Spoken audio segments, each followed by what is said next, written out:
त्यानंतर बघा आता आहे पूर्ण संख्या संच. आता पूर्ण संख्या संच म्हणजे काय? पूर्ण संख्या आपल्याला माहिती आहे. आता हा जो संच आहे हा एंडलेस आहे, अनंत आहे. सांगू शकतोय का? समजा आपण सुरू केलं पहिल्या संख्येपासून आणि त्याला एंडच नाही, आपण किती पण लिहित गेला तरी पूर्ण संख्या संपणार नाही. मग आपण काय लिहू शकतो की पूर्ण संख्या संच हा अनंत संच आहे. पूर्ण संख्या संच हा काय आहे? अनंत संच आहे. अनंत आहे, त्याला मर्यादा नाही, लिमिटलेस येते, म्हणून तो अनंत संच. त्यानंतर पुढचं बघा, तुमच्या गावातील रहिवाशांचा संच. आता तुमच्या गावामध्ये किती लोक आहेत तुम्ही मोजू शकतात, सांगू शकतो ना आपण. 4000 आहे, 5000 आहे, काय जे असतील ते. मग गावातील रहिवाशी आपण मोजू शकतो, म्हणजे हा संच कोणता येणार? मग शांत. मग आपण लिहू शकतो की गावातील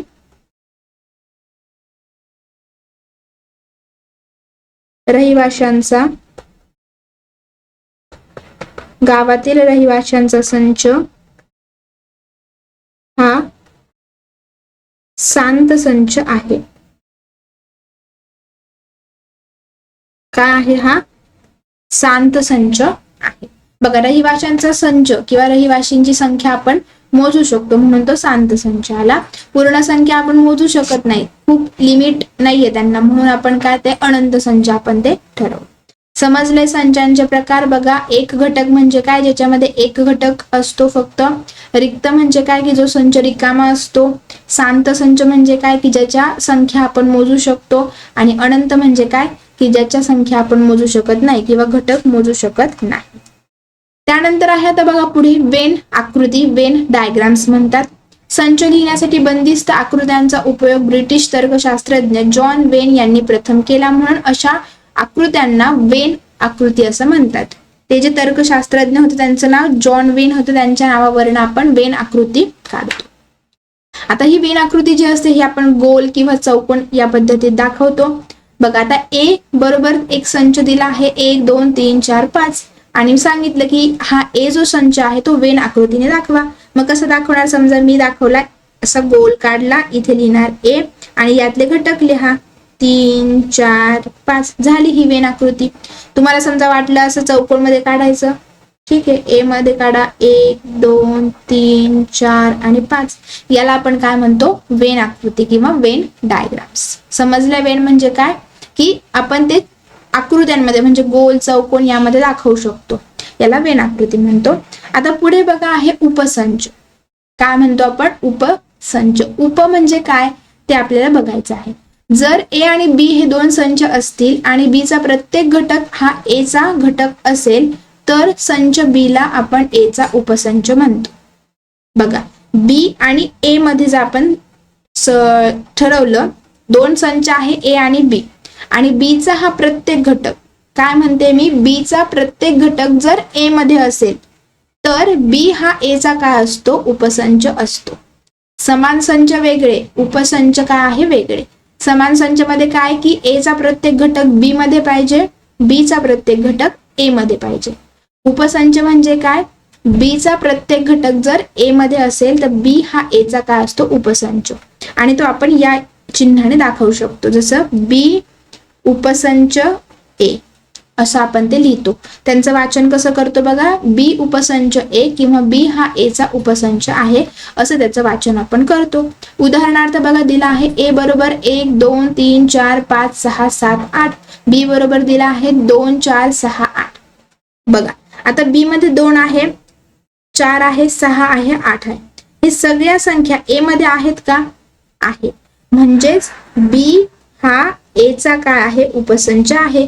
बी मधले प्रत्येक घटक ए मध्ये आहे. 2 आहे, 4 पण आहे, 6 पण आहे, 8 पण आहे, सगळे घटक बी मधले सगळे घटक जर ए मध्ये असतील तर बी ला ए चा उपसंच म्हणतात आणि ते ह्या चिन्हाने दाखवतात. ठीक आहे. त्यानंतर बघा, तर त्याचे आपल्याला काही गुणधर्म दिलेले आहेत. प्रत्येक संच हा स्वतःचा उपसंच असतो, जसं ए उपसंच ए, प्रत्येक संच हा काय असतो? स्वतःचा उपसंच.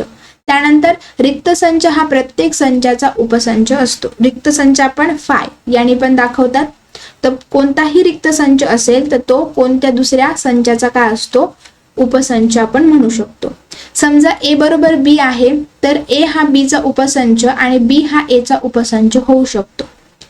बघा, जर ए बरोबर बी असेल तर ए हा बी चा उपसंच आणि बी हा ए चा उपसंच म्हणू शकतो. त्यानंतर पुढे आहे, जर ए बी चा उपसंच आहे आणि बी हा ए चा उपसंच आहे तर ए बरोबर काय असतो, बी. आता आपण एक इथे उदाहरण बघितलं बघा, ए बरोबर बी आहे का इथे, नाही, ए बरोबर बी नाहीये, कारण जे 5 आहे 1 आहे ह्या संख्या बी मध्ये नाहीये, त्यामुळे ए बरोबर बी इथे म्हणू नाही शकत, पण आपण बी उपसंच ए म्हणू शकतो. ठीक आहे. आणि इथे काय सांगितलं आहे की ए बरोबर बी, म्हणजे समजा ए बरोबर काय आहे 1 2 3 आणि 4 आणि बी पण काय आहे बघा, समजा लिहिलेलं आहे 2 3 1 आणि 4. जरी त्यांची घटकांची अदलाबदल केली आहे पण जे ए मध्ये आहे तेच बी मध्ये आहे, म्हणून आपण त्याला ए समान बी किंवा संच दोन्ही काय आहेत, समान आहे असं म्हणतो. आणि जर असं असेल तर काय बघा, ए मधला प्रत्येक घटक बी मध्ये 100% असणार. एक इकडे आहे तो बी मध्ये पण आहे, 2 पण आहे, असे काय आहे ए चे सगळे घटक बी मध्ये आहे, त्यामुळे ए हा आपण बी चा उपसंच म्हणू शकतो. आणि बी मध्ये सगळे घटक ए मध्ये आहे, त्यामुळे बी ला पण आपण ए चा उपसंच म्हणू शकतो. हे त्याचे काय आहेत, गुणधर्म आहेत. त्यानंतर पुढे बघूया, पुढे आहे विश्वसंच, त्याला युनिव्हर्सल सेट असं म्हणतो. विश्व म्हणजे काय, पूर्ण जग आपण ज्याला म्हणतो. जसं आतापर्यंत आपण समान संच, उपसंच बघितला, संच ए, संच बी, संच सी, संच डी, वेगवेगळे संच आपण शिकलो. पण ह्या सगळ्या संचांना एकत्रित करणारा, सामावून घेणारा एक संच असतो, बरोबर.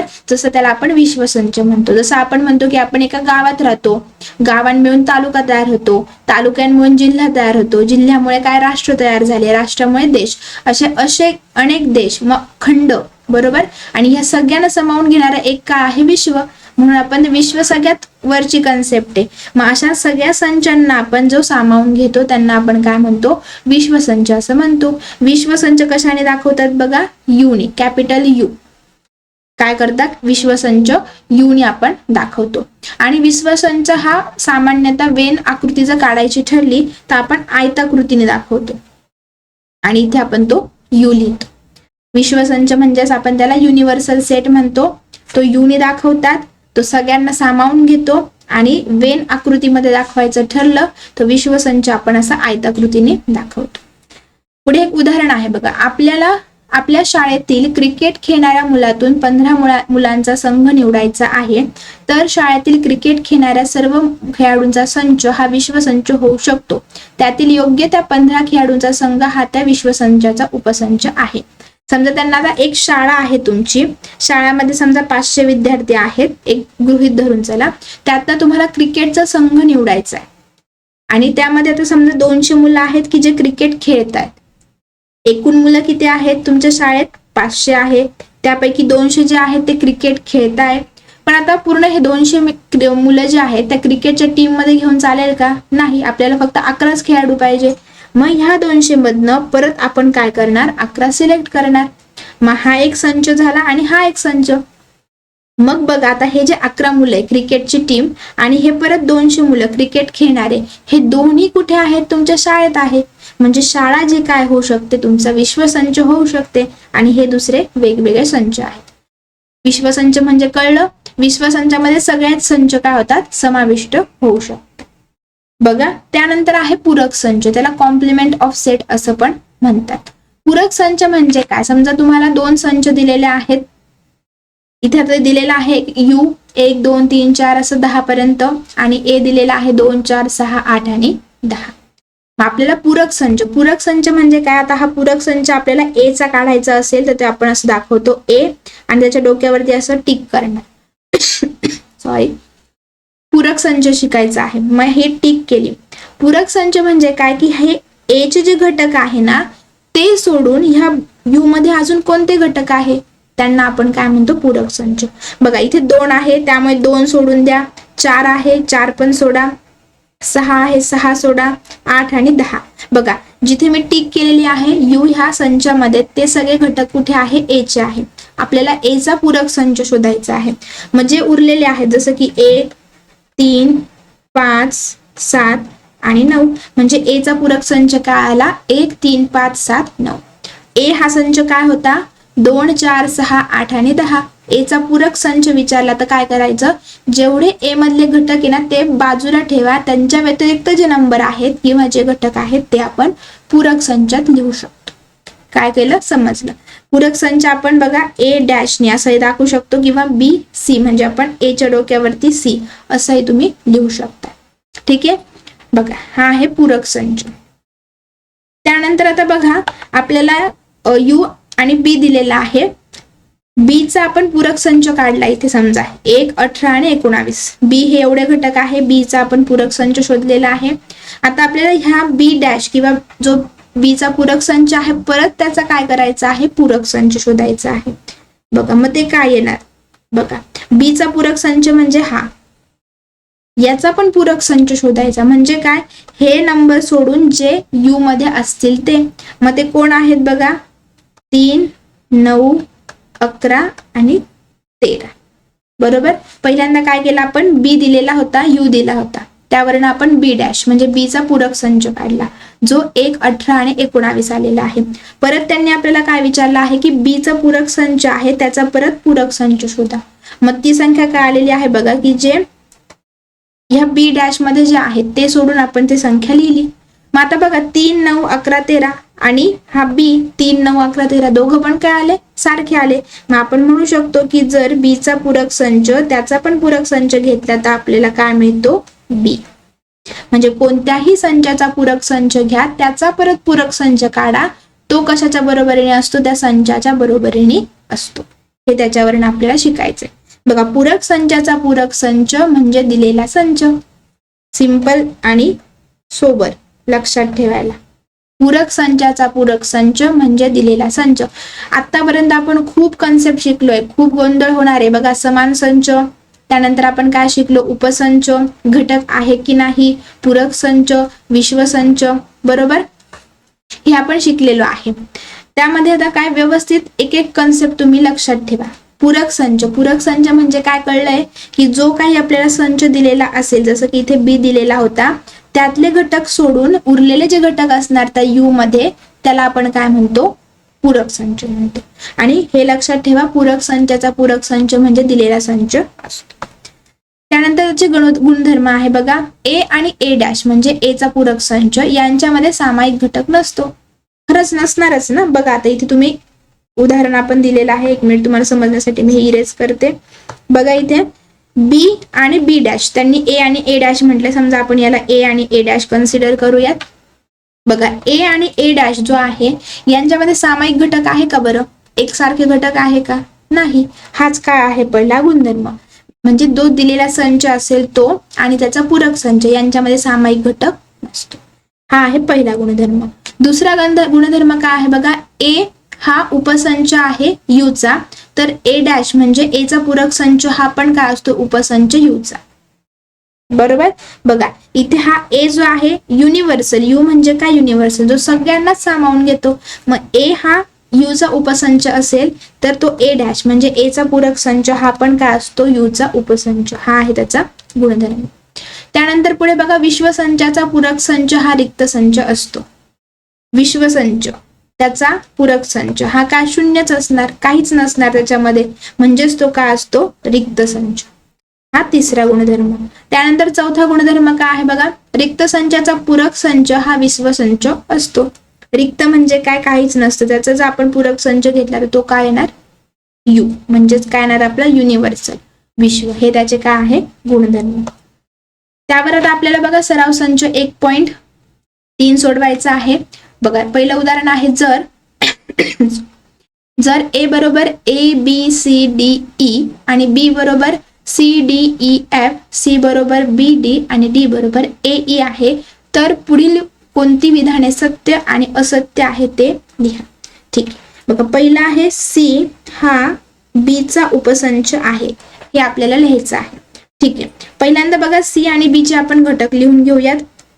पहिल्यांदा आपण बी चे घटक लिहिणार. बी चे घटक काय आहे सी डी ई आणि एफ.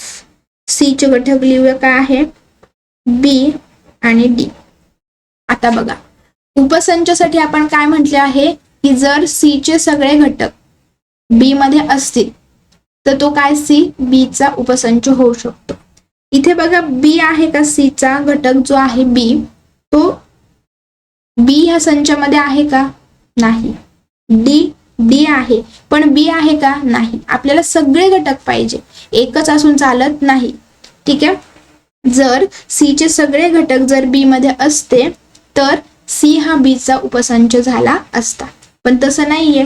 बरोबर, मग काय आहे बघा, बी जो आहे तो ह्या बी संचाचा घटक नाहीये, म्हणून सी हा उपसंच बी हे विधान काय आहे, असत्य. हे विधान काय आहे, असत्य. ठीक आहे, त्यानंतर बघा पुढचं काय आहे, ए हा उपसंच आहे डी चा, असं ते म्हणताय. सत्य आहे की असत्य आपण बघूया. पहिल्यांदा डी चा संच लिहू. डी काय आहे बघा, ए आणि ई. आता ए चे संच लिहूयात. काय आहे, ए बी सी डी आणि ई. ते काय म्हणताय की ए हा डी चा उपसंच आहे. समजा त्यांनी म्हटलं असतं की डी हा ए चा उपसंच आहे तर ते सत्य असतं, पण बघा डी चे जे घटक आहे ते ए आणि ई आहे आणि ए चे तर एवढे घटक आहे. ए चे सगळे घटक डी मध्ये आहेत का, नाही. मग काय आहे बघा, बाकीचे कोणतेच घटक नाहीये, मग ते काय, ए उपसंच डी हे विधान काय आहे, असत्य आहे. काय आहे ते, हे विधान असत्य आहे. लक्षात ठेवा. तर तुम्ही इथे कन्फ्युज होऊ शकता. हा, ए उपसंच डी दिलेला आहे, तुम्ही म्हणाल की डी चे घटक जे आहे ए आणि ई हे ए मध्ये आहे, मग हे विधान सत्य आहे, पण ते सत्य नाहीये. आपल्याला काय सांगितलं आहे, पहिल्यांदा ए चे घटक डी मध्ये पाहिजे, तसं नाहीये, म्हणून ते असत्य आहे. पुढचं उदाहरण काय आहे बघा, डी उपसंच बी. डी हा उपसंच का कोणाचा आहे, बी चा. बघा बी चे घटक आधी आपण लिहूया. काय आहे, C D E F. C बरोबर काय, सॉरी बी बरोबर काय आहे, सी डी ई आणि एफ. त्यानंतर आपण डी चे घटक लिहूया. काय आहे, डी बरोबर ए आणि ई. बघा आता ई जो आहे डी चा घटक तो बी मध्ये आहे, पण ए आहे का, नाही. त्यामुळे काय, डी हा उपसंच बी हे विधान काय आहे, असत्य. हे विधान असत्य आहे. बरोबर. त्यानंतर पुढचं उदाहरण बघूया. काय आहे, डी उपसंच ए. डी हा ए चा उपसंच आहे असं ते म्हणताय. पहिल्यांदा आपण ए चे घटक लिहूयात. काय आहे, A B C D E आणि एफ. बरोबर, ए चे घटक, सॉरी ई पर्यंतच आहे.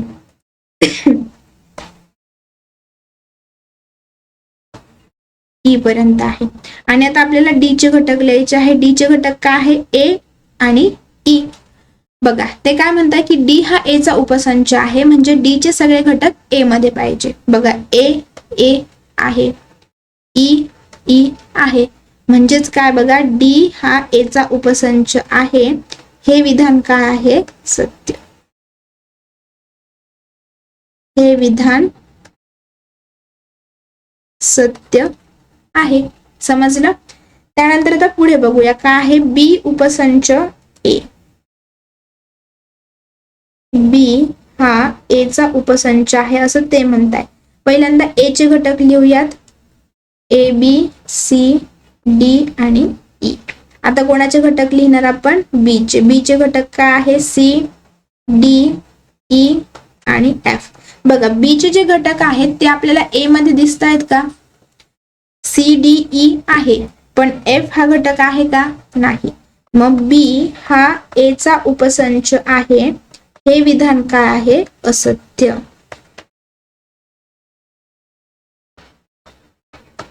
हे विधान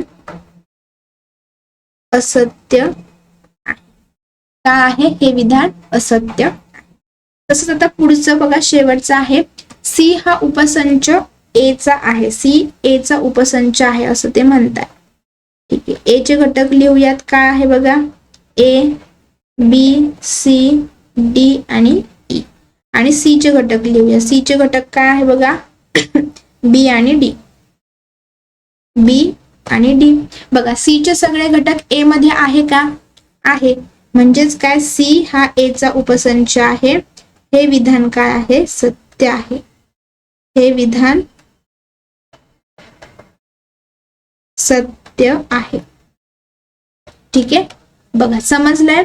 फक्त लक्षात ठेवा, तुम्ही इथे उलट करू शकतात. हा, आता इथे काय म्हणताय की सी बी चे उपसंच आहे. मग काय करायचं, बी चे सी चे जे घटक आहे ना ते बी मध्ये आहे की नाही हे बघायचं.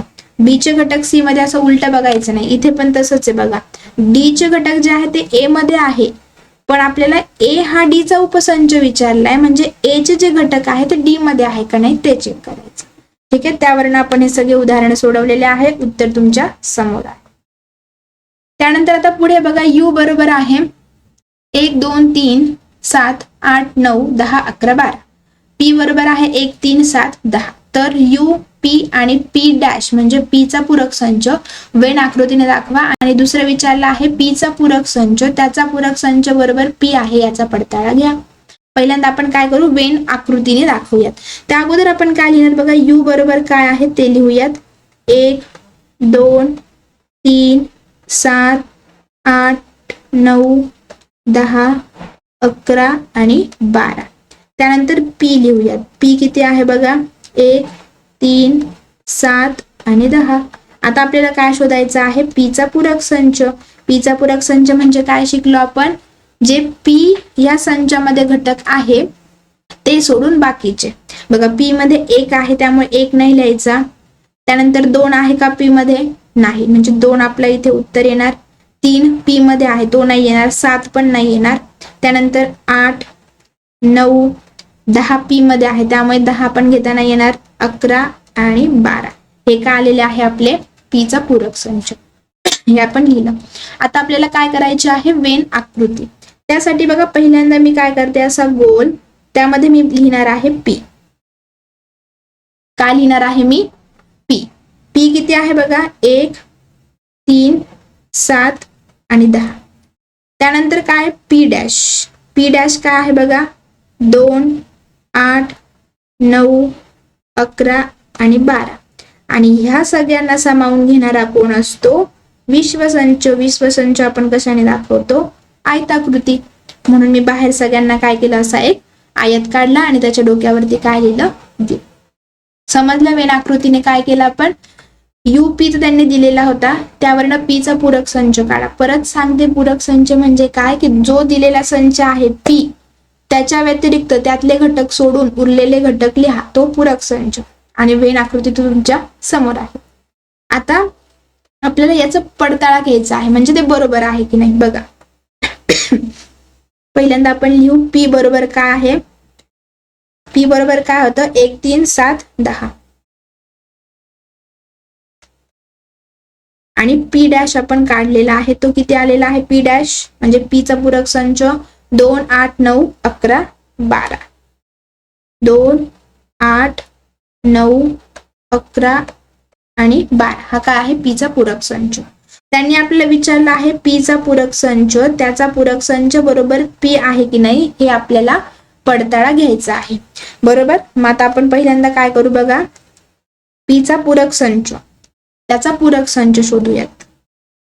पी चा पूरक संच कोण आहे, हा. मग यातले घटक सोडून, आता त्याचा पूरक संच घ्यायचा आहे ना, म्हणजे हे घटक सोडून उरलेले घटक लिहायचे यू मधले. ते घटक कोण आहेत, 1 3 7 आणि 10. बरोबर, मग काय लिहू शकतो, समजा आपण याला 1 नाव देऊ आणि याला 2. मग आपण काय म्हणू शकतो, 1 व 2 वरून आपण काय म्हणू शकतो, पी चा पूरक संच, त्याचा पूरक संच हा काय असतो, पी असतो. बघा, हा आणि हा सारखाच आलेला आहे, पण हा पी आहे आणि हा पूरक संचाचा पण पूरक संच आहे. म्हणून 1 आणि 2 वरून आपण ते पडताळा घेतलं की हो ते काय आहे, दोघं बरोबर समान असू शकतात किंवा आहे. त्यानंतर पुढे बघा, पुढील संचांपैकी कोणते संच दुसऱ्या कोणत्या संचाचे उपसंच आहेत ते लिहा. पी हा पुण्यातील रहिवाशांचा संच आहे. एम हा मध्य प्रदेशातील रहिवाशांचा संच आहे. आय हा इंदोरमधील रहिवाशांचा संच आहे. बी हा भारतातील रहिवाशांचा संच आहे. एच हा महाराष्ट्रातील रहिवाशांचा संच आहे. मग यावरून आपल्याला लिहायचे आहे की उपसंच. पहिल्यांदा बघा, आता पी हा पुण्यातील रहिवाशांचा संच पहिलेच घेऊयात आपण. पी जो आहे तो उपसंच आहे कोणाचा? बघा, पी कुठे येतं म्हणजे पुणे कुठे येत आहे? महाराष्ट्रात. मग आपण लिहू शकतो की पी हा एच चा पूरक संच आहे. ठीक आहे, हे पहिल्यांदा लिहिलं. अजून काय लिहू शकतो बघा, हा पी हा उपसंच होऊ शकतो कोणाचा? भारताचा. म्हणजेच काय लिहू शकतो आपण? बी. त्यानंतर अजून काय लिहू शकतो बघा, आता हे मध्य प्रदेश. मध्य प्रदेश कुठे येतो? भारतात. मग आपण लिहू शकतो एम हा उपसंच आहे कोणाचा? बी चा. त्यानंतर इंदोर म्हणजेच आय. आय पण कुठे आहे? भारतात, इंदोर. बरोबर. तर काय आहे? आय हा बी चा काय आहे? उपसंच आहे. हे आपण लिहू शकतो. बघा, सगळ्यांचे उपसंच आपण लिहिले. परत अजून काय लिहू शकतो आपण? एच हा उपसंच लिहू शकतो बी चा. महाराष्ट्र कुठे आहे? भारतात. येऊ शकतो, त्याचा उपसंच होऊ शकतो. त्यावरनं काय दिलं? वरील कोणता संच या उदाहरणात विश्वसंच घेऊ शकतो? बघा, सगळीकडे काय आलेला आहे? बी. बी म्हणजे काय आहे? भारत. मग आपण काय लिहू शकतो? म्हणून बी हा भारतातील रहिवाशांचा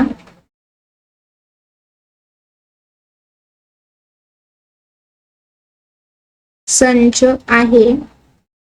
हा विश्वसंच म्हणून घेता येईल. काय घेऊ शकतो आपण? हा विश्वसंच म्हणून घेता येईल. विश्वसंच म्हणजे काय? सगळ्या संचांना जो समाविष्ट करून घेतो. मग त्यावरून आपण बी भारत. भारत मध्ये मध्य प्रदेश येतो, इंदोर येतो, पुणे पण येतं, महाराष्ट्र पण येतं, म्हणून बी भारत हा काय घेतला आपण? विश्वसंच. त्याचं हे उदाहरण उत्तर.